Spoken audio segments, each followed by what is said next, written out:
Hello friends, कैसे हो आप। हम इस वीडियो में डिस्कस करने जा रहे हैं रेडियो वेव।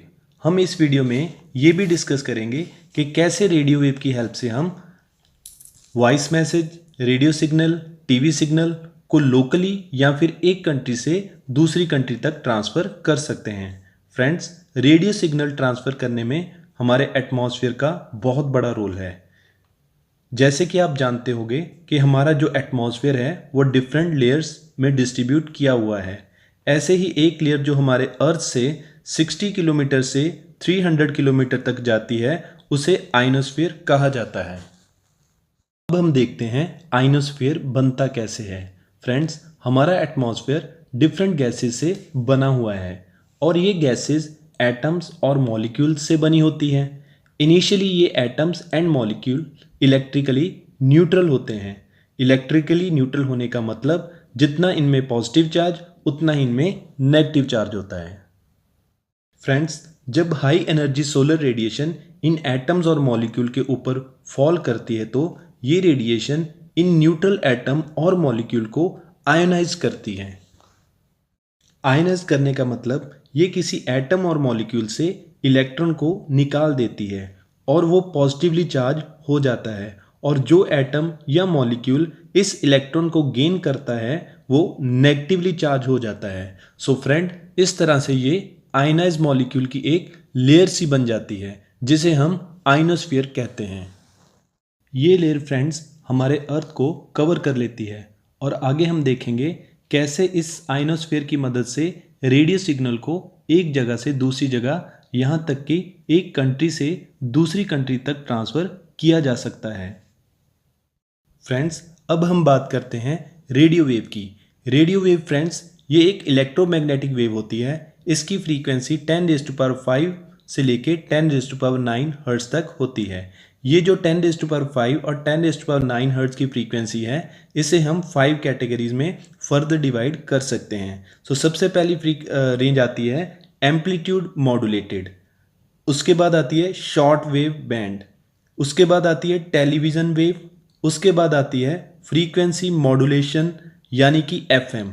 एफएम का नाम आपने सुना ही होगा। और उसके बाद में लास्ट में आती है जिसकी फ्रीक्वेंसी सबसे ज़्यादा होती है, उसे हम बोलते हैं ultra high frequency, means UHF. सबसे पहले हम डिस्कस कर लेते हैं एम्पलीट्यूड मॉड्यूलेटेड बैंड। इसकी फ्रीक्वेंसी रेंज 530 किलोहर्ट्ज से लेके 1710 किलोहर्ट्ज तक होती है। फ्रेंड, इसका हमारे अपर एटमॉस्फेयर के साथ कोई लेना देना नहीं है। इसे हम डायरेक्ट एक जगह से दूसरी जगह तक ट्रांसफ़र कर सकते हैं। एम्पलीट्यूड मॉड्यूलेटेड बैंड का इस्तेमाल two way communication, aircraft guidance के लिए किया जाता है। इसे हम long and medium wave band भी कहते हैं। ये फ्रेंड इजी टू इंस्टॉल और इनएक्सपेंसिव होती है, लेकिन इसकी एक प्रॉब्लम भी है, इससे हम सिग्नल ज़्यादा क्लियर नहीं ले सकते। नॉइस डिस्टर्बेंस इसके साथ हो सकती है। अब हम डिस्कस करते हैं सबसे इम्पॉर्टेंट रेडियो वेव की फ्रीक्वेंसी रेंज। इसे हम कहते हैं शॉर्ट वेव बैंड। फ्रेंड्स, ये इसलिए बहुत इम्पॉर्टेंट है क्योंकि इसकी मदद से हम रेडियो सिग्नल बहुत ज़्यादा दूरी तक ट्रांसफ़र कर सकते हैं। यहाँ तक कि हम एक कंट्री से दूसरी कंट्री तक रेडियो सिग्नल यानी कि audio signal, voice message transfer कर सकते हैं। इसके लिए हम रेडियो सिग्नल को एटमॉस्फेयर में सेंड करते हैं। शॉर्ट वेव बैंड की वेवलेंथ हमारे आइनोस्फीयर में जो आयंस बने होते हैं, जो हम पहले डिस्कस कर चुके हैं, उसके अप्रॉक्सीमेटली इक्वल होती है। सो वेवलेंथ एंड आयंस के साइज़ के इक्वल होने का मतलब इनमें इंटरेक्शन होगी, यानी कि कोलिजन होगी और रिफ्लेक्शन होगी। अब ये शॉर्ट वेव रेंज आइनोस्फीयर से रिफ्लेक्ट होगी और ये रिफ्लेक्टेड वेव को हम अर्थ पे किसी भी जगह पर रिसीव कर सकते हैं। इसकी सिग्नल की क्वालिटी एएम यानी कि एम्पलीट्यूड मॉड्यूलेटेड बैंड की से काफ़ी बेटर होती है।